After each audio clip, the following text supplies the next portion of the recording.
Don't let the scale be your only benchmark.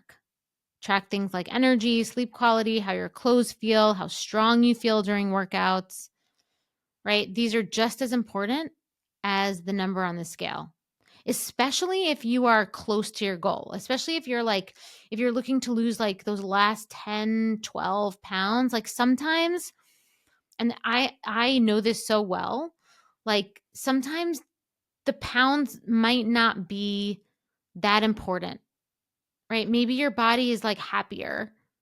As long as your clothes are fitting how you want it to fit, your energy is good, right? It's like, let's make sure, I keep repeating this, but realistic goals, right? There was a time where like I thought I wanted to be like 7 pounds less than this, but like it's not, who cares, right? Like I have energy, my clothes fit great.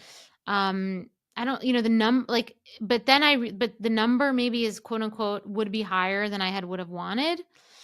But like I know my body, like I have bone density that's heavier, right, than someone else who might be a little like, lighter bone than me. So like the number doesn't say it all.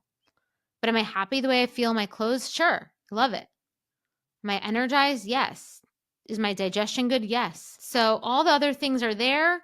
The number, if I was attached to that number, I would be miserable because I might just never get there.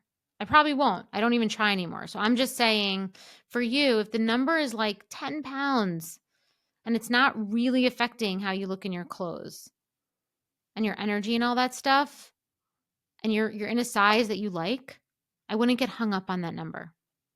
Okay? Check your mindset before stepping on. That is the last tip, right? Check your mindset before stepping onto the scale. If you're feeling stressed, if you're feeling vulnerable, emotional, if you're feeling like you might have gained weight and it's going to affect your mood, it's going to affect your self-esteem, don't test yourself, right? It might not be the best time to weigh yourself. It probably is not the best time to weigh yourself. Don't set yourself up to fail. Wait until you feel grounded so you can approach the scale with a more neutral attitude, okay? Because when used thoughtfully in this way, the scale it can be a helpful tool.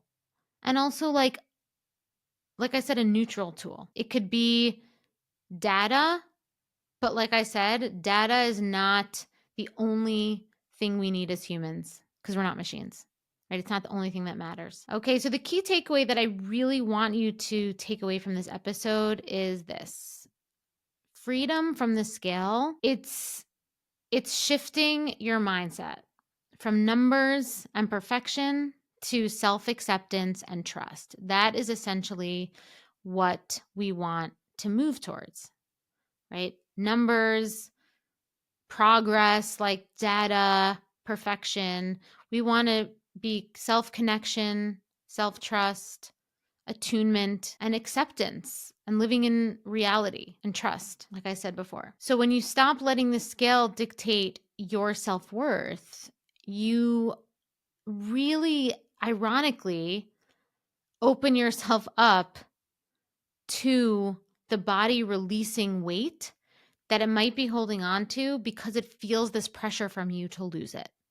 I know that sounds counterintuitive, but it is so true. When you stop hyper focusing on getting there by a number, the body usually like relaxes. Okay. And this whole thing is a journey, right? There'll be moments where you feel great. There'll be moments where you don't feel great. It's really like, it's not a linear situation. Okay. But each time that you decide to tune into your body, each time that you